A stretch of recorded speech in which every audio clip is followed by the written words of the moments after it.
कौन सी भक्त नाही जे किए गोटा कहला चोरी हला कि कौन मानसिक नड़िया टी बसैले शुणीदेला तार हृदकंपन हो जाए आउ कौन चोरी फोरी हेले नियम कले जदि से लोकटी न मानिला ताहले से लोक को रक्षा ना कोविड पीरियड माने 2021 मसीहा मो देह एमती सडन खराब है खराब है मत हॉस्पिटल नहीं गले खोर्धा खोर्धारू से रेफर करदे एम्स एम्स रे डॉक्टर पचारे कौन हो कहले मो चेस्ट पेन हो मत स्ट्रोकटा है स्ट्रेचर उपर शोली स्ट्रेचर उपरू छिटिकी तले पड़ी जीभ सो माने 4-5-6 इंच खंडे जीभ बाहरी पड़ी स्ट्रेचर तले जाकि पड़ी डॉक्टर चेक चेक कले सी ऑलरेडी डिक्लेयर करदे डेथ कौन है हार्ट स्ट्रोक जो डिक्लेयर करदे डेथ से पुहरिका कंदा कंदी कले ये लेखा लेखि करके पैकिंग करिया को गला बेलू डॉक्टर डेथ कहीदेले डेथ 10 जन डॉक्टर 10 जन डॉक्टर सेतिकी बेले लोकनाथ सेवक आज्ञा सेतिकी बेले से ये कला पैकिंग आरंभ करिया समय एम्स हॉस्पिटल आउ जने डॉक्टर बाहर कहले कौन है कहीं व्यस्त होंगी आज्ञा डेथ हो गला ना कौन डेथ है ना स्ट्रोकटा हो गला डेथ अरे कौन स्ट्रोक है रक खोल पैक सी देखले सी बहुत जो चेष्टा करने को गले आपन को पैकिंग भी करथिले पैकिंग आरंभ कर देथिले सेतिके पुओ मोर से डॉक्टर को गोड़ धरता आपन को पुओ तापर डॉक्टर कहले आउ व्यस्त होनी डाक ऊपर वाला सी चेक चेक करिया परे किछि हेलानी तापर डॉक्टर कहले ना आज्ञा आउ नाही कहला अरे शेष अस्त्र आण करेन्ट मेसीन आण प्रथम थर देले करेन्ट देकी गले किछि हेलानी सेकेंड थर देले करेन्ट देले किछि हेलानी सेठू कहले आज्ञा नाही करछ किछि नाही सीएटू डॉक्टर मन मत कहले कहले जाके तू ऊपर वाला थर्ड थर देला बेलू हार्टबीट स्टार्ट हो गला सांगे सांगे से भेंटिलेटर लगे सी रेफर करदे कटक ये हेटू कहले आम कटक नबुनी आपण तो कहते आईसीयू रे 15 मिनिट भीतर न पशिले मरवा ये कहले आम प्राइवेट नबू आठू कौटी नब ना सम सम नवा कहले ये कहले ये आंबुलांस एयर आंबुलांस दरकार से एयर आंबुलांस रे एठी जने भक्त आसते कलेक्टर अच्छा से घाटिकियार ये नड़िया बसैक जापर 18 वर्ष पर पुओटी है से सान भाई आमर फोन कला से ब्राह्मण लोक बोले भाई ना नना को पोजिशन बर्तमान आया ठीक अच्छे आना मु सम ठाई पहुंची सीए कार्डियोलोजी एचओडी जी अच्छा आमर सुरेश बेहरा फोन कले बेहरा बाबू कौटी ना मो हॉस्पिटल बाहर ना टोटाल बाहर नहीं बर्तमान सम गेट ठाई रह बर्तमान एयर आंबुलांस जो पेसेंट आज मनमोहन महापात्र ताको इमिडिएट आईसीयू रे भरी कर जेते टंका दरकार मुझे देवी सीटू आसला बेलू सी अलरेडी सब ये करके आईसीयू भीतर को नौ डॉक्टर कहले बर्तमान भरोसा आउ ना पेसेंट उपर कारण हार्ट बर्तमान 95% डैमेज हो जाए ऊपर वाला को डाक तो जदि ऊपर वाला किसी मिराकल हम ताले हम ना पेसेंट आ नुह तो कहले कौन करती ना सी आम गोटा शिव मंदिर अच्छी पूजक ना से बाबा को डाक अक्टोबर 9 तारीख को अक्टोबर 18 तारीख कोमारे सी कहले तुम ठाकुर को डाक जमी कोमा पीरियड स्ट्रोक न हो 9 ରୁ 18 तारीख दिन 11:30 सेन्स आसला राति संध्या 7:30 ऑपरेशन ऑपरेशन भी ऑपरेशन है रेडी कारण मु अंगेली भी यहाँ बर्तमान सुधा आज्ञा 2026 सम हॉस्पिटल गले सी एचओडी बर्तमान अच्छा सुरेश बेहरा जिते पेसेंट था सी कहे से बाबू को छाड़ दियो सी स्वर्ग बासिंदा डॉक्टर कहले ये हूँ रेयर केस आज पर्यंत ए पेसेंट केबे फेरी ना जाऊ ये से ठाकुर पूजा करता से ठाकुर दयारू फेरिले ना ए पेसेंट फेरिया कथा नुह तेणुक असंभव को आज्ञा संभव करिया लोक ये ଆଉ ଆପଣଙ୍କର ନିଷ୍ଠା ଆଉ ବିଶ୍ୱାସଟି ହେଉଛି ମୂଳ। ଦେହ ତ ଶୀତେଇ ଯାଉଛି କିନ୍ତୁ ଏସବୁ ଅଲୌକିକ ଘଟଣା ନନା ଆପଣଙ୍କ ସହିତ ଘଟିଥିଲା କିନ୍ତୁ ଆପଣ କହିନଥିଲେ ଶେଷରେ କହିଲେ ସେ ପ୍ରଭୁଙ୍କ କୃପା। ଦର୍ଶକ ବନ୍ଧୁ ଆପଣ ଦେଖନ୍ତୁ କିଭଳି ଭାବରେ ଅନେକ ଅଲୌକିକ କଥା ଘଟିଛି। ଆମେ କେମିତି ଆଜି ସେ ପ୍ରଭୁଙ୍କ ପାଖକୁ ଟାଣି ହେଇ ଆସିଛୁ ଆମେ ତ ଜାଣିନୁ, ସେ ପ୍ରଭୁ ହିଁ ଜାଣିଥିବେ। ନମସ୍କାର, ଜୟ ଶ୍ରୀ ଜଗନ୍ନାଥ। ଦର୍ଶକ ବନ୍ଧୁ ମୁଁ ଦେବାନନ୍ଦ ଆପଣଙ୍କୁ ସ୍ୱାଗତ କରୁଛି। ଦର୍ଶକ ବନ୍ଧୁ ଆଜି ଆମେ ଭୁବନେଶ୍ୱର ଠାରୁ 50 କିଲୋମିଟର ଦୂର ବେଗୁନିଆ ବ୍ଲକ ଲୋକନାଥଙ୍କ ମନ୍ଦିରରେ ଅଛି। ଏହି ମନ୍ଦିରର ଐତିହ୍ୟ ଅନେକ କିମ୍ବଦନ୍ତୀ ରହିଛି ଏହି ପୀଠରେ, କିନ୍ତୁ କିମ୍ବଦନ୍ତୀ ରହିବା ଭିତରେ ଆପଣ ଦେଖିବେ ଅନେକ ଶ୍ରଦ୍ଧାଳୁଙ୍କ ଭିଡ଼ ସବୁବେଳେ ଲାଗେ। ଆଉ ଶ୍ରାବଣ ମାସ ଆଉ କିଛି ଦିନ ପରେ ଆସିଯାଉଛି। ଆ ଭିତରେ ଅନେକ ଅନେକ ଅଲୌକିକ ଲୀଳା ଏ କ୍ଷେତ୍ରରେ ଦେଖିବେ, କିନ୍ତୁ ଅନେକ ମାହାତ୍ମ୍ୟ ଭିତରେ ଅନେକ ଲୀଳା ଏହି କ୍ଷେତ୍ରରେ ଘଟିଛି। କଣ ସବୁ ଘଟିଛି ଆମେ ସିଧାସଳଖ କଥା ହେବା। ଆମ ସହିତ ମୁଖ୍ୟ ନନା ଯୋଡ଼ି ହେଇଛନ୍ତି, ଆମ ସହିତ ଯୋଡ଼ି ହେଇକି ରହିଥାନ୍ତୁ ଭିଡ଼ିଓର ଶେଷ ପର୍ଯ୍ୟନ୍ତ। ନନା ଆପଣଙ୍କୁ ପ୍ରଣାମ ଆଉ ଆମ ଚ୍ୟାନେଲକୁ ସ୍ୱାଗତ। ନନା କଣ କହିବେ ମନ୍ଦିରକୁ ନେଇକି, କଣ ଭକ୍ତମାନଙ୍କ ଭିତରେ ଆପଣ କଣ ଏମିତି ଅନୁଭବ କରନ୍ତି ଆଉ କେବେଠାରୁ ଆବିର୍ଭାବ ହେଇଛନ୍ତି? ଆଜ୍ଞା ମନ୍ଦିର ତ ବହୁତ ପୁରାତନ ମନ୍ଦିର। ଆମ ଜେଜେବାପା ହେରିକାଠୁ ଆମେ ଯାହା ଶୁଣୁଛୁ ଏଇଟା ଏଠା ପୁରା ଜଙ୍ଗଲରେ ପରିପୂର୍ଣ୍ଣ ଥିଲା। ଠାକୁର ଗିଲନଟି ଭିତରେ ଥିଲେ। ଦିନେ ଜଣେ ବେହେରା ତା ଗାଈକି ପିଛା କରି କରି ଆସି ଦେଖିଲା ବେଳକୁ ସେ ଗିଲନଟି ଭିତରେ ଗାଈ ଠିଆ ହେଇଛି। ତା ଚେରରୁ ଅଟୋମେଟିକ କ୍ଷୀର ସରୁଛି। ସେ ବେହେରା ପଛଆଡ଼କୁ ସେ ଗାଈକି ବାଡ଼େଇ ଦେବା ପରେ ଗାଈ ଗୁଲି ପଡ଼ିକି ଯେତେବେଳେ ପଳେଇଛି, ସେତିକିବେଳେ ଶକ୍ତି ଉପରେ ବି ଗାଈର ଟାପୁ ଚିହ୍ନ ରହିଛି। ଶକ୍ତି ଉପରେ ଏବେ ବି ନନା ଆପଣ କହିବା କଥା ଟାପୁ ଚିହ୍ନଟି ଏବେ ବି ରହିଛି? ହଁ ହଁ, ଏବେ ବି ରହିଛି। ସେ ବେହେରା କହିବା ପରେ ଲୋକ ସବୁ ଆସିଲେ। ସେଇ ଦିନଠୁ ଠାକୁରଙ୍କର ଆବିର୍ଭାବ ହେଲା। ସେଇଦିନ ଠାରୁ ଗୋଟେ ଚାଳ ଘର କରି ଠାକୁର ପୂଜା ପାଇଲେ। ଆଉ ମନ୍ଦିର ବର୍ତ୍ତମାନ ତିଆରି ଏଠି ମନ୍ଦିରକୁ ରାଜରାଜୁଡ଼ା ଖଞ୍ଜା ମନ୍ଦିର ଆଜ୍ଞା ନାହିଁ।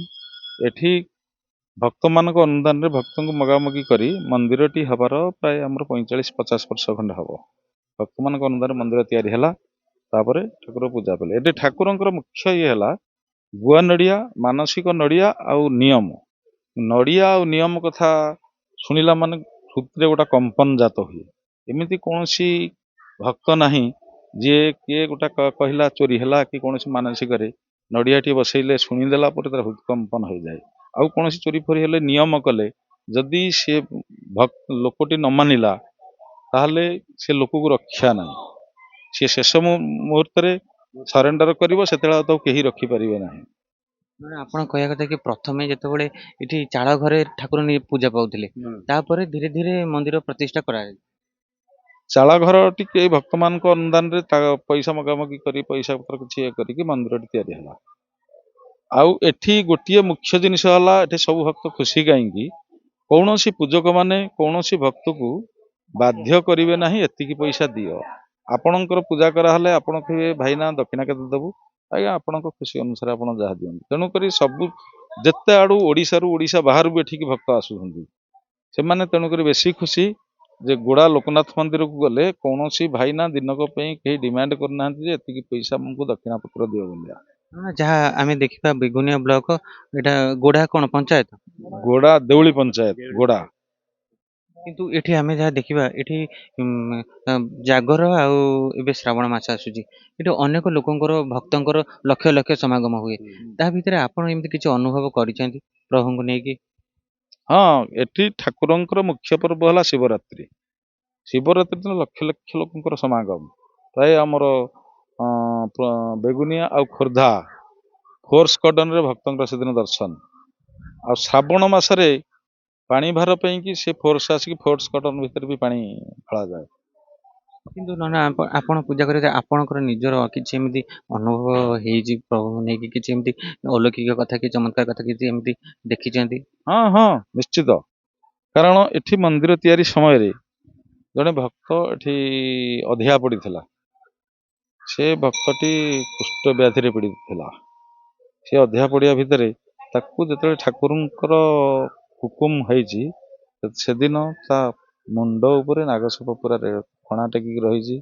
ସିଏ ଯେତେବେଳେ ଶୁଣି ଦେଇଛି ଯେ ବର୍ତ୍ତମାନ ତା ମୁଣ୍ଡ ଉପରେ ନାଗ ସାପ ରେଡ଼ି ହେଇକି ଅଛି, ସିଏ ପୁରା ଲୋକନାଥଙ୍କୁ ଡାକି ଡାକି ଶେଷକୁ ପ୍ରାଣ ବିକଳରେ ଉଠିକି ପଳେଇ ଯାଇଛି। ପଳେଇ ଯିବା ପରେ ସେ ବାବା ବଡ଼ ବାପା ଆସିକି ତାଙ୍କୁ ବିରକ୍ତି ହେଲେ, ତାକୁ କହିଲେ ତୁ ଶଳା ଠାକୁର ବର ଦେଲା ବେଳକୁ ଏଠୁ ଉଠିକି ପଳେଇଲୁ। ଶେଷକୁ ସିଏ ଏମିତି କହିଲା ଯଦି ମୋତେ ଠାକୁରଙ୍କ ଅନୁଗ୍ରହ ନ ହେବ ତାହେଲେ ମୁଁ ସୁଇସାଇଡ୍ କରିବି। ତାପରେ ଯାହା ହଉ ଲୋକନାଥଙ୍କ ଦୟାରୁ ସେ ବ୍ୟାଧିମୁକ୍ତ ହେଇଗଲା। କଣ ରୋଗ କଣ ହେଇଥିଲା? କୁଷ୍ଠ ବ୍ୟାଧିରେ ପୀଡ଼ିତ ଥିଲା ସିଏ ବର୍ତ୍ତମାନ ପୁରା ରେଡି। କୁଷ୍ଠ ରୋଗରେ ଆକ୍ରାନ୍ତ ହେଇଥିଲେ ସେ ଆସିକି ଅଧିଆ ପଡିଥିଲେ ପ୍ରଭୁଙ୍କ ପାଖରେ। ହଁ, ସିଏ ଇଏ ପରେ ଯାହା ହଉ ଲୋକନାଥଙ୍କ ଦୟାରୁ ସେ କୁଷ୍ଠ ବ୍ୟାଧିରୁ ମୁକ୍ତ ହେଇକି ସୁସ୍ଥ ମଣିଷ। କେତେ ଦିନ ପଡିଲେ? ସିଏ ମାନେ ନିୟମ ହଉଛି ଆମର 21 ଦିନ।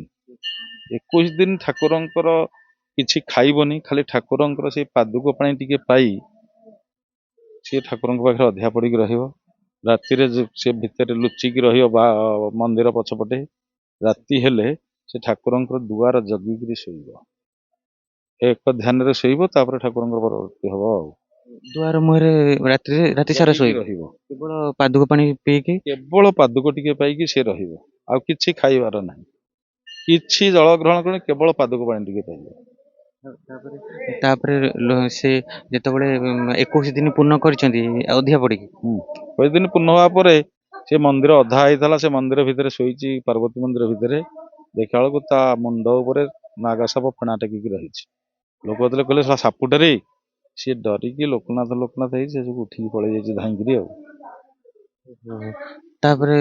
ତାପରେ ସେଠୁ ସମସ୍ତେ ଆମ ବାପା ବଡ଼ ବାପା ହେରିକା ତାକୁ ବିରକ୍ତି ହେବା ପରେ କହିଲେ ଶଳା ବର ଦେଲା ବେଳକୁ ତୁ ଉଠିକି ପଳେଇଲୁ, ତୁ ଶଳା ତୋ ଜୀବନକୁ କେତେ ଭୟ, କାହିଁ ଏଠି ଆସିକି ଅଧିଆ ପଡ଼ିଥିଲୁ। ସେ କହିଲା ଯଦି ଠାକୁର ଗୁହାରି ନ ଶୁଣିବେ ତାହେଲେ ମୁଁ ସୁଇସାଇଡ୍ କରିବି ଆଉ। ତାପରେ ଯାହା ହଉ ଇଏ କରିବା ପରେ ସେ ବ୍ୟାଧିମୁକ୍ତ ହେଇଗଲା। ଏତେ ବଡ ଅଲୌକିକ କଥା ଘଟିଛି ଯାହା। ହଁ, ଆଉ ଏଠି ବି ଯୋଉ ନଡିଆ ବସିଆ ଯାଉଛି ମାନସିକ ନଡିଆ, ମାନସିକ ଯଦି ଆପଣଙ୍କର ନିଷ୍ଠା ଆଉ ବିଶ୍ୱାସଟି ଠିକ ଅଛି ତାହେଲେ ଆପଣ ନିଶ୍ଚିତ କୃତକାର୍ଯ୍ୟ ହେବେ। ଆମେ ତ ଯାହା ନନା ଆମେ ଦେଖୁଛୁ ସାରା ଓଡିଶା ବାହାରୁ ବି ଲୋକ ଆସୁଛନ୍ତି ଆଜ୍ଞା। ଓଡିଶାରୁ କଣ, ଓଡିଶା ବାହାରୁ ବି ଲୋକ ଆସୁଛନ୍ତି। ମହାରାଷ୍ଟ୍ରରୁ ଜଣେ ବାବୁ, ସେ ଗୋଟେ କମ୍ପାନୀର ମ୍ୟାନେଜିଂ ଡାଇରେକ୍ଟର ଥିଲେ। ତାଙ୍କ ସିଏ ଟେବୁଲ ଉପରେ 54 ଲକ୍ଷ ଟଙ୍କା ଥୋଇକି ଟିକେ ଇଆଡୁ ବାହାରକୁ ଗଲା ବେଳକୁ ସେ 54 ଲକ୍ଷ ଟଙ୍କା ଉଠେଇ ନେଇଗଲା ତାଙ୍କର ଜଣେ କର୍ମଚାରୀ। ସିଏଠୁ ଆସିକିରି ଜଣେ ସେଲୁନ ବାଲାକୁ ଧରିକି, କାରଣ ମରାଠି ଲୋକ, ସିଏ ସେଲୁନ ବାଲା ସେଇଠି ଥିଲା, ତାକୁ ଧରିକି ଆସିକି ସିଏ ଆସିଲା, ସିଏ ମରାଠୀରେ କହିବ, ସିଏ ଆସିକି ଏଠି ଆମକୁ ହିନ୍ଦୀ ଆଉ ଓଡ଼ିଆରେ ବୁଝେଇବ। ବୁଝେଇବା ପରେ ସେ ଯାହା ହଉ ମାନସିକ ନଡ଼ିଆଟି ବସେଇକି ଯିବା ପରେ 19 ଦିନ ଏମିତି ହେଲା, ସେ ଯୋଉ ବାବୁ ତା କର୍ମଚାରୀ ନେଇଥିଲା ସିଏ ଆସିକି ଶରଣାପନ୍ନ ହେଲା। ପତ୍ର ଦେବା ପରେ ସିଏ ମହାରାଷ୍ଟ୍ରରୁ ପ୍ରତି ବର୍ଷକୁ ଥରେ ସେ ତା ସପରିବାର ଧରି ଆସିବ ଏଠିକି ଆସନ୍ତି ଦର୍ଶନ ପାଇଁ। ତେଣୁ ଆପଣଙ୍କର ନିଷ୍ଠା ଆଉ ବିଶ୍ୱାସ ଠିକ ଅଛି ମାନେ ଆଜି ପର୍ଯ୍ୟନ୍ତ ବାବା କାହାକୁ ଏଠୁ ଖାଲିରେ ଛାଡି ନାହାନ୍ତି। ନା ଆମେ ଯାହା ଦେଖିଲେ ଏଠୁ ମହାପ୍ରଭୁ ଶ୍ରୀ ଜଗନ୍ନାଥ ଦଧି ମାଛ ଗାଡିଆ ଯାହା ଅଳ୍ପ ବାଟ ରହିଛି, ସେଠୁ ପ୍ରଭୁ ଯାଇଥିଲେ। ତାଙ୍କୁ ନେଇକି, ମହାଦେବଙ୍କୁ ନେଇକି କିଛି ଏମିତି କିମ୍ବଦନ୍ତୀ ରହିଛି ଜଗନ୍ନାଥଙ୍କୁ ନେଇ? ନାଇଁ, ସେମିତି କିଛି ନାହିଁ। ଏଠୁ ଲୋକନାଥଙ୍କ ମନ୍ଦିରଠୁ ଦଧିମାଛ ଗାଡିଆ 7 କିଲୋମିଟର। ଏଠୁ ଯୋଉ ଜଗନ୍ନାଥଙ୍କର ଦାରୁ ହେଇଥିଲା 1996। ହଁ, 1996 ମସିହାରେ ଆଉ। ସେତେବେଳେ ତ ବହୁତ ଏଇ ସବୁ ଜାଗା ସେତେବେଳେ କେମିତି କଣ ଥିଲା? ସେତେବେଳେ ଏତେ ଡେଭଲପ ଆଜ୍ଞା କରିନଥିଲା। 96ରେ ଇଏ ବର୍ତ୍ତମାନ ଯାହା ହେଇଛି ଏତେ ଡେଭଲପ କରିନଥିଲା। କିନ୍ତୁ ଆଗରୁ ଯାହା ପୁରା ଘଞ୍ଚ ଜଙ୍ଗଲ ଥିଲା, ପୁରା ଘଞ୍ଚ ଜଙ୍ଗଲ ଥିଲା ଆଜ୍ଞା। ସବୁ ହିଂସ୍ରଜନ୍ତୁଙ୍କର ପେଣ୍ଠସ୍ଥଳ ଏଇଟା ଥିଲା। ତେଣୁ ଏଠି ପୁରା ଜଙ୍ଗଲ, ପୁରା ଗିଲନଟିରେ ଠାକୁର ପୁରା ରହିଥିଲେ, ଗିଲନଟି ଭିତରେ। ପ୍ରଥମେ କିଏ ପୂଜା କରିବାକୁ ଆସିଥିଲେ? ଏବେ ତ ଅନେକ ନନା ମାନେ ଅଛନ୍ତି, ସେତେବେଳେ କିଏ? ସେତେବେଳେ ଆମ ସେ ଜେଜେବାପା ମାନେ ଆସିକି ପୂଜା କରୁଥିଲେ ଆଉ ଆପଣଙ୍କର। ହଁ, ତାପରେ ଧୀରେ ଧୀରେ କଣ ସଂଖ୍ୟା? ଆମର ଆଜ୍ଞା, ଆମ ଏ ପୂଜକ 4ଟି ଘର ଥିଲୁ, 4ଟି ଘରରୁ ବର୍ତ୍ତମାନ 11 ଘର ହେଇସାରିଲାଣି। ନହେଲେ ସେ 4 ଘର ସେ ଜେଜେବାପା ମାନେ ଆସିକି ଠାକୁର ପୂଜା କରନ୍ତି ଆଉ। ଗଭର୍ଣ୍ଣମେଣ୍ଟର ଅନୁଦାନ କିଛି ଅଛି? ସରକାରଙ୍କ ଅନୁଦାନ କିଛି ନଥିଲା। ଏବେ ଆମର ଯେତେବେଳେ ବେଗୁନିଆ ବଲଗଡ଼ ବିଧାୟକ ଥିଲେ ପ୍ରଶାନ୍ତ ଜଗଦେବ ସେଇ ସମୟରେ ଠାକୁରଙ୍କ ସରକାରଙ୍କର ଅନୁଦାନ ଟିକେ ହେଇଥିଲା, ଏଠି ଗୋଟେ କଲ୍ୟାଣ ମଣ୍ଡପ କରାହେଇଥିଲା, ଆଉ ମନ୍ଦିର ବେଢ଼ାଟା ଟାଇଲ ପକିଆ ହେଇଥିଲା। ସେଇଠୁ ସରକାରଙ୍କର ଅନୁଦାନ ଟିକେ ଆସୁଛି ଏଠିକି ଆଉ, ନହେଲେ ଆଗରୁ ସରକାରଙ୍କର ଅନୁଦାନ କିଛି ନଥିଲା, ସବୁ ଭକ୍ତମାନଙ୍କର ଅନୁଦାନରେ ଇଏ ଚାଲିଥିଲା। ତାପରେ ପାର୍ଶ୍ୱ ଦେବତା ତ ଅଛନ୍ତି, ମା ନିଜେ ଅଛନ୍ତି, ତାପରେ ହନୁମାନ ବି ଅଛନ୍ତି। ହନୁମାନ ଅଛନ୍ତି, ପାର୍ଶ୍ୱ ଦେବତା ଗଣେଶ, କାର୍ତ୍ତିକ, ବାଲେଶ୍ୱର ସମସ୍ତେ ଅଛନ୍ତି। ନନା ଆପଣଙ୍କ ନାଁଟା କହିବେ? ମୋ ନାଁ ମଦନ ମୋହନ ମହାପାତ୍ର। ଆପଣ ପୂଜକ? ମନ୍ଦିରର ମୁଖ୍ୟ ପୂଜକ। ମୁଖ୍ୟ ପୂଜକ ଭିତରେ ଆପଣ ପୂଜା କରିବା ଭିତରେ ଏମିତି ନନା କିଛି ଏମିତି ଅନୁଭବ କରିଛନ୍ତି ପ୍ରଭୁଙ୍କୁ ନେଇକି? ବହୁତ ଅନୁଭବ, ମାନେ ଭକ୍ତ ଯେତେବେଳେ ଯାହାର ମାନସିକ ଯେମିତି, କିଏ ପୁଅ ପାଇଁ ବସଉଛି, କିଏ ଚାକିରି ପାଇଁ ବସଉଛି, ଆଉ କିଏ ମାନେ ଦେହ ଖରାପ ପାଇଁ ବସଉଛି, ସବୁ ଏଇ ଯେତେ ଡେଭଲପମେଣ୍ଟ ରହିଛି କେବଳ ସେ ଭକ୍ତମାନଙ୍କ ଦାନରେ, ଯିଏ ଯାହାର ମାନସିକ ପୂର୍ଣ୍ଣ ହେଲା ସବୁ ଦାନ କରି ଡେଭଲପମେଣ୍ଟ କରାହେଇଛି। ନନା ଆମେ ତ ଦେଖୁଛେ ଲକ୍ଷ ଲକ୍ଷ ଲୋକଙ୍କର ସମାଗମ ହଉଛି, ଓଡ଼ିଶା କଣ ଓଡ଼ିଶା ବାହାରୁ ବି ଆସୁଛନ୍ତି, ଏଇସବୁ ସେ ପ୍ରଭୁଙ୍କ ଲୀଳା। ପ୍ରଭୁଙ୍କ ଲୀଳା ସବୁ ଓଡ଼ିଶା ବାହାରୁ, ମାନେ ଗୁଜୁରାଟ, ଗାନ୍ଧୀଧାମ ଏସବୁ ଲୋକ ଆସୁଛନ୍ତି। ନନା ତ କିଛି ସମୟ ପୂର୍ବରୁ କହିଲେ ଗୁଜୁରାଟରୁ ବି ଆସୁଛନ୍ତି। ବହୁତ ଲୋକ ଆସୁଛନ୍ତି, ପୁରୀ ଜଗନ୍ନାଥଙ୍କ ପାଖକୁ ଲୋକ ବି ଆସୁଛନ୍ତି ଏଠିକି, ବହୁତ ଲୋକ, ମାନେ ସବୁ କାହାର ରୋଗ ଶରୀର ଆରୋଗ୍ୟ ହେଲା, ଠାକୁରଙ୍କୁ ଦାନ କରିଗଲା। ତାପରେ ପ୍ରଥମେ ଯେତେବେଳେ ହେଲା, ଜାନକୀ ପଟ୍ଟନାୟକ ଥିଲେ ଆମର, ସେ ମାତ୍ର 10,000 ଟଙ୍କା ଦେଇଥିଲେ ଅନୁଦାନ ମନ୍ଦିର ପାଇଁ। ତାପରେ ଗଣେଶ ଦେବ ଆସିଲା ପରେ ଗଣେଶ ଦେବ ବହୁତ ଅନୁଦାନ ଅଛି, ସେ ବହୁତ ଠାକୁରଙ୍କୁ ବହୁତ ଅନୁଦାନ କରିକି ମାନେ ସରକାର ପଇସାରେ ଖର୍ଚ୍ଚ କରିଛନ୍ତି। ତାପରେ ରାଜ ସାହୁ ଆସିଲେ, ରାଜ ସାହୁ ବି ତାଙ୍କର ଯେତିକି ପାଇବା କଥା ଦେଇଛନ୍ତି। ନା ଆମେ ଜାଣିଲେ ପ୍ରଭୁ ନିଜେ ଆବିର୍ଭାବ ହେଇଛନ୍ତି ଏଇ ସ୍ଥାନରେ, ଆପଣ ତାଙ୍କୁ ନେଇକି କିଛି ଏମିତି ଅନୁଭବ କରିଛନ୍ତି ନିଜେ? ମାନେ ମୁଁ ଥରେ ମୋ ଅନୁଭବଟା କହୁଛି, ଥରେ ଗୋଟେ ଭକ୍ତ ଦଳକର ଦନ୍ତାଘାତ ହେଲା, ସେ 12ଟାରେ ଦନ୍ତାଘାତ ହେଲା, ସେ ଆସିଲା ଯେତେବେଳେ ମୁଁ ପହଡ଼ ଖୋଲି, ନୀତି ନିୟମ ନୁହଁ ପହଡ଼ ଖୋଲିବାଟା, ମାନେ ଯେତେବେଳେ ଗୋଟେ ପଡ଼ିଛି ରୋଗୀ ଦନ୍ତାଘାତ ହେଇକି, ମୁଁ ଖୋଲିଲା ବେଳକୁ ଶକ୍ତି ଉପରେ ଠାକୁର ବିଦ୍ୟମାନ ହେଲେ, ନିଜେ ମାନେ ନାଗ ସାପ ବିଦ୍ୟମାନ ହେଲା। ତାପରେ ମୁଁ କିଛି ସମୟ ବନ୍ଦ କଲି, ଠାକୁର ମୁଣ୍ଡିଆ ମାରି ଆସିଲି ରାତି 12ଟାରେ ତାକୁ ଦନ୍ତାଘାତ ହେଲା, ସେ ଆସିଲା, ମୋର କିନ୍ତୁ ମାନେ ଆସିକି ବହୁତ ଆକ୍ରମଣ କଲା ପରେ ମୁଁ ତାକୁ ଖୋଲିଲା ପରେ ମୁଁ ଯେ ଖୋଲିଲି, ଶକ୍ତି ଉପରେ ନାଗ ସାପ ଠିଆ ହେଲା। ତାପରେ ମୁଁ ବାହାରିକି ଠାକୁରଙ୍କୁ ମୁଣ୍ଡିଆ ମାରିକି ଆସିକି ବନ୍ଦ କଲି, ତାପରେ 3ଟାରେ ଖୋଲିକି ତାକୁ ପାଦ ଦେଲି, ସେ କିନ୍ତୁ ଭଲ ହେଇଗଲା। ରାତି 12ଟାରେ ଖୋଲା ହେବା କଥା? ନା ରାତି 12ଟାରେ ନିଶା ଟାଇମରେ ଖୋଲିବା କଥା ନୁହେଁ।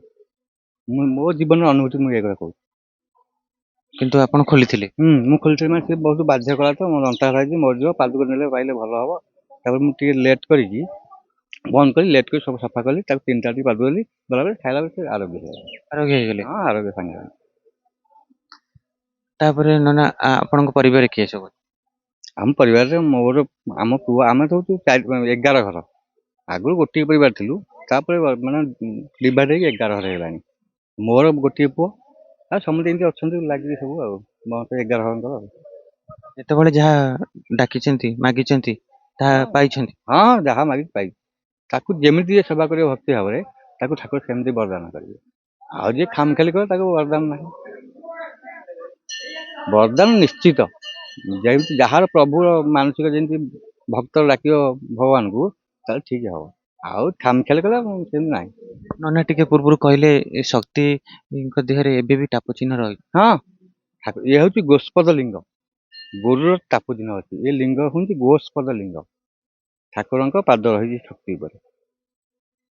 ଏବେ ବି ରହିଛି? ହଁ, ସେ ଖୋରାକ ହିଁ ରହିଛି। ଆଉ ସେ ଜଙ୍ଗଲ ଥିଲା, ମାନେ ସେ ବେହେରା ଗାଈ ଚରାଏ ସଦାବେଳେ, ପୁରା ଅଧା ଜଙ୍ଗଲ, ସେଠି ଠାକୁର ଆବିର୍ଭାବ ନଥିଲେ। ବେହେରା ଗାଈ ସଦାବେଳେ ଚରାଏ, ଦେଖେ ଗୋଟେ ଗାଈ ସଦାବେଳେ ବାହାରିକି ଆସୁଛି ଗୋଠରୁ, କୁଆଡେ ଯାଉଛି, ତାକୁ ଜଗିକି ଆସିଲା ବେଳକୁ ସେ ବୁଦାମୂଳେ ଠିଆ ହେଇଛି, ତା ଚିରରୁ ଆପେ ଆପେ କ୍ଷୀର ଝରୁଛି। ସେ ତାକୁ ବାଡ଼େଇକି ନେଇକି ଯାଉଥାଏ, ସେ ଅଟୋ ଖାଇବାରେ ସେ ଲିଙ୍ଗ ଉପରେ ଗୋଡ଼ ପଡ଼ିଛି, ଲିଙ୍ଗରେ ଗୋଡ଼ ପଡ଼ିଛି। ତାପରେ ସେ ତାପରଦିନ ତା ମନ ଲାଗିଛି, ସେ ନଟା ଜଣ ଆଳେଇଲା ବେଳକୁ ଠାକୁର ଆବିର୍ଭାବ ହେଲେ। ଆଉ ସେଇଦିନଠୁ ଆସ୍ତେ ଆସ୍ତେ ଭଙ୍ଗଳାଟି କରାହେଲା, ଭଙ୍ଗଳାରେ ପୂଜାପୂଜି ହେଲେ। ତାପରେ ଚାଳ ଘର କଲୁ, ଚାଳ ହେଲା ପରେ ଲୋକ ବହୁତ ଭକ୍ତ ସମାଗମ ହେବା ପରେ ସମସ୍ତେ ଅନୁଦାନରେ ସେଠୁ ମନ୍ଦିର କଲୁ। ଆଉ ସମସ୍ତେ ଭିକ୍ଷା ମାଗି ସବୁ ମନ୍ଦିର କଲୁ। ସେତେବେଳେ ସରକାରୀ ଅନୁଦାନ ଟୋଟାଲ ନଥିଲା। ଜାନକୀ ପଟ୍ଟନାୟକ ଯେତେବେଳେ ପ୍ରଥମେ ମୁଖ୍ୟମନ୍ତ୍ରୀ ହେଲେ, ସେତିକି ହିଁ କେବଳ 10,000 ଟଙ୍କା ଆସିଲେ ଘୋଡ଼ାଟେ ଦିଆଯାଇଥିଲା। ତାପରେ ଗଣେଶ ଦେବ, ରାଜସାହୁ ଏମାନଙ୍କର ବହୁତ ଭକ୍ତିରେ ସେ ପଇସା ଦେଇଛନ୍ତି, ତାଙ୍କ ଦ୍ୱାରା ବହୁତ ଡେଭଲପମେଣ୍ଟ। ନନା ଅନେକ ଦର୍ଶକ ବନ୍ଧୁ ଆପଣଙ୍କୁ ଦେଖୁଛନ୍ତି, ଆଉ ଅନେକ ଭକ୍ତ ବନ୍ଧୁ ମାନେ ଅନେକ ଲୋକଙ୍କ ପରିବାରରେ ସମସ୍ୟା ମାଡ଼ି ଚାଲିଛି, ରୋଗ ବି ମାଡ଼ି ଚାଲିଛି। କଣ ବାର୍ତ୍ତା ଦେବେ? କ'ଣ ମାନେ ଆମ ଏଠିକି ଯେତେ ରୋଗୀ ଆସିଛନ୍ତି କେହି ଫେଲ୍ ହୋଇନାହାନ୍ତି। ଠାକୁରଙ୍କୁ ବିଶ୍ୱାସ କରିକି ଯିଏ ଆସିଛନ୍ତି ସବୁ ଲୋକ ଭଲ ହେଇକି ଯାଇଛନ୍ତି। ଠାକୁରଙ୍କ ପାଦୁକ ପାଇକି ସବୁ ଯାଇଛନ୍ତି। କିଏ ଆସିକି ଗୁହାରିଆ ଫଳସ୍ପଦ ହେଇଯାଇଛି। ଭଗବାନ କେମିତି ତାଙ୍କୁ ଶାନ୍ତିରେ ରଖନ୍ତୁ, ଭଗବାନ କେମିତି ସଂସାର ସୁଖୀ ରଖନ୍ତୁ। ହଁ, ଏଇ ପ୍ରଭୁଙ୍କ ନାମରେ ବି ସଂସାର ପାଇବ। ବାବା ଗୋଡ଼ା ଲୋକନାଥ। ମାନେ ଆପଣଙ୍କୁ ବହୁତ ବହୁତ ଧନ୍ୟବାଦ। ଦର୍ଶକ ବନ୍ଧୁ ଏଇଠି ରହୁଛୁ। ଜୟ ଶ୍ରୀ ଜଗନ୍ନାଥ, ଜୟ ଲୋକନାଥ, ଜୟ ପଞ୍ଚସଖା।